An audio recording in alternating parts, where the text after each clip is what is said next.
I'm as kind, I'm as sweet, and I am important. Good morning, good afternoon, good evening, family. Welcome, welcome, welcome to the Mental House. I am your host, Khadijah. Happy 4th of July to everyone. I don't even know why I said that because I don't even give a damn that it's 4th of July. Um, but for those of y'all who celebrate the 4th of July, whatever. Do you know why you're doing it? Okay, but I digress. Let me get back on the point. It's crazy and it's hard and difficult as it is for the black community to talk about mental illness. In fact, it's so taboo in the in the black community that I want to commend each and every one of us who have the courage to talk about uh, issues, um, and because our culture makes it very difficult. Okay.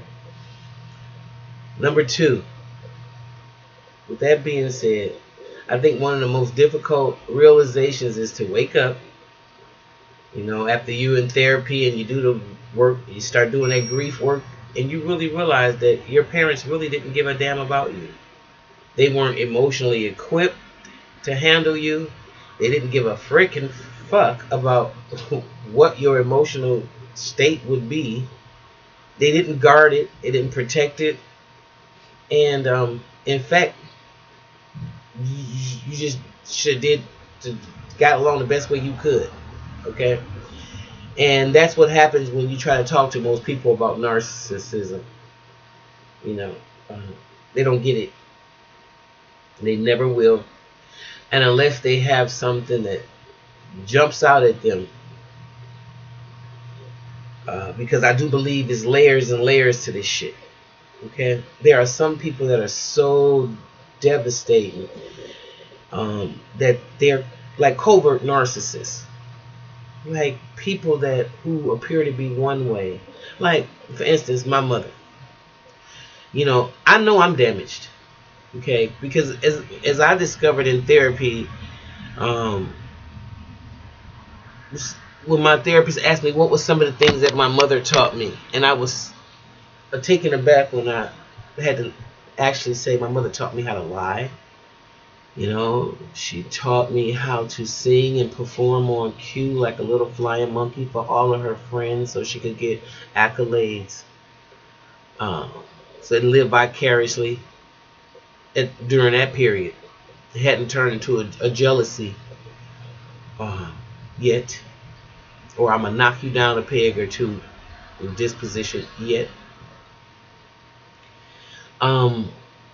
Your parents don't ever, and I'm speaking on mothers because my father, I don't know what kind of narc he was, but he was he was one of those malignant, maybe a psychopath. I don't know. But I don't want to digress. My mother, I say, was a covert narcissist because, she had all these accolades from the mayor and the Montessori teacher and yada, yada, yada, yada, yada, yada.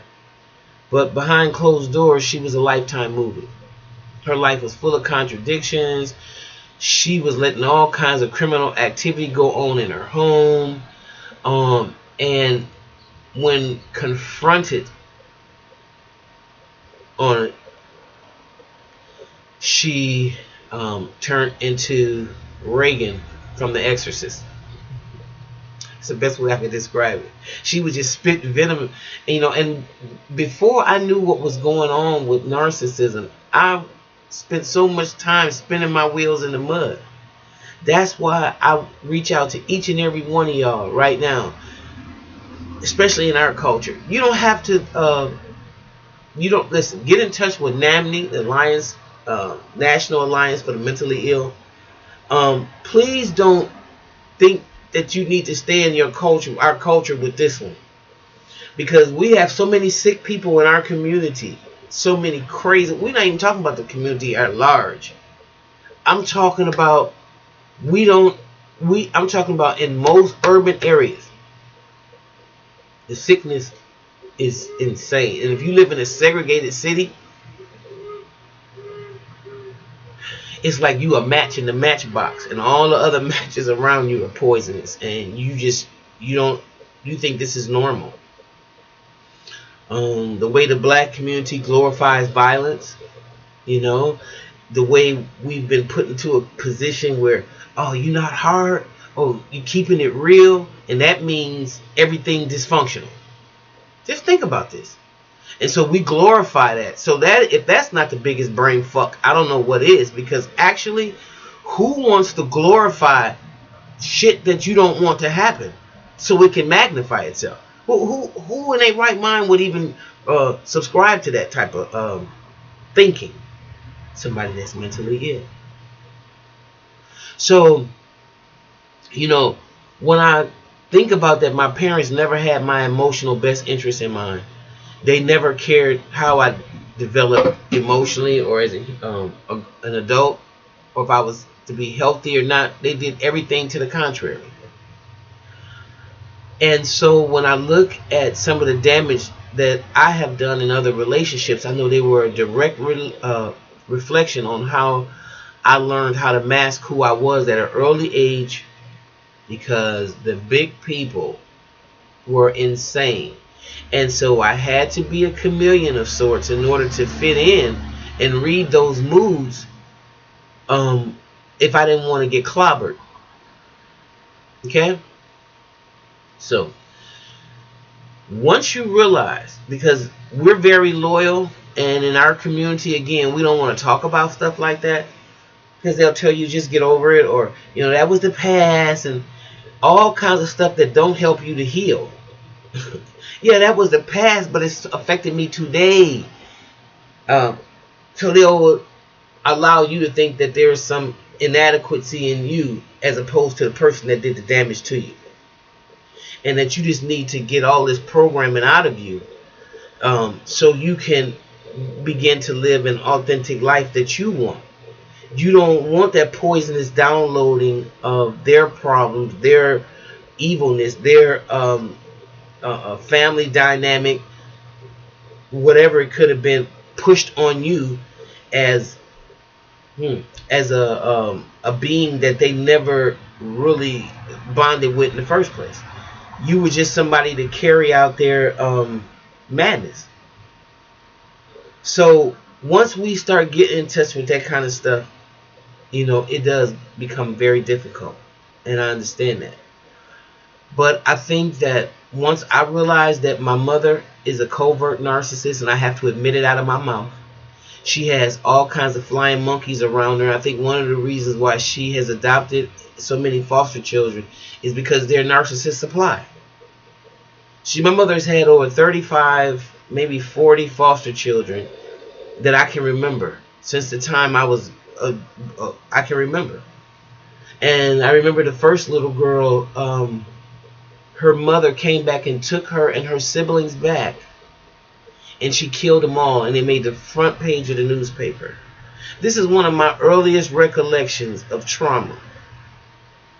Okay, so my mother was always bringing other people's children in, and have them around her. She said, but it definitely wasn't for the purpose to help these children heal, because she needed a lot of healing her own self.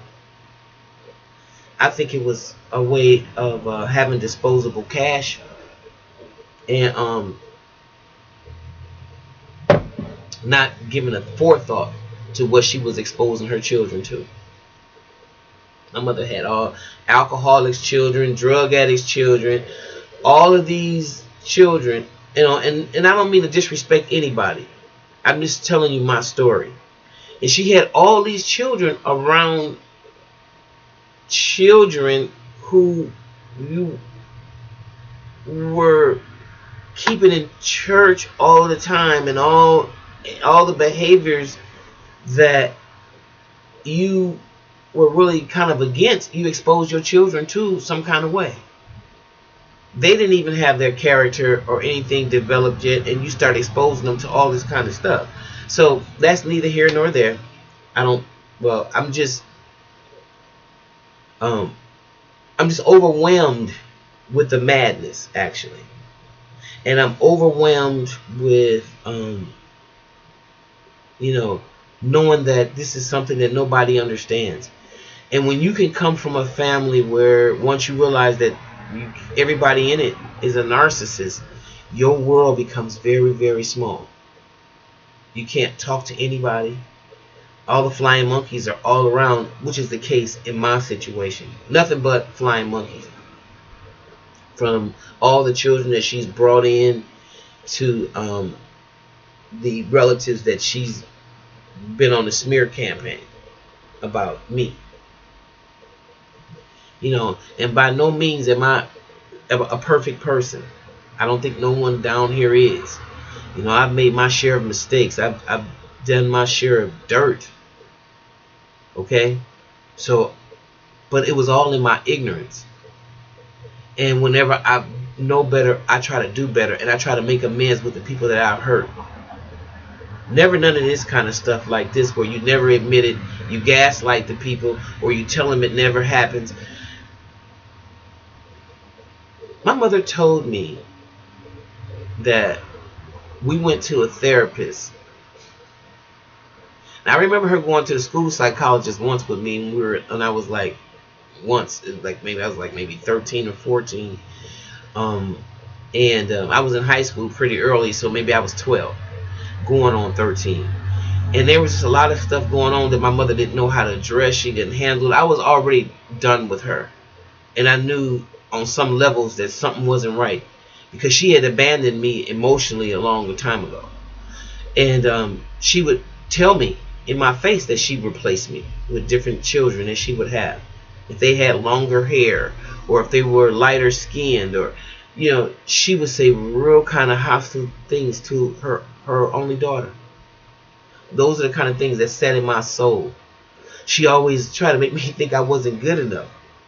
So either my hair wasn't long enough, my neck wasn't light enough, my knees weren't light enough, so let me get the cleanser out. I mean, just craziness.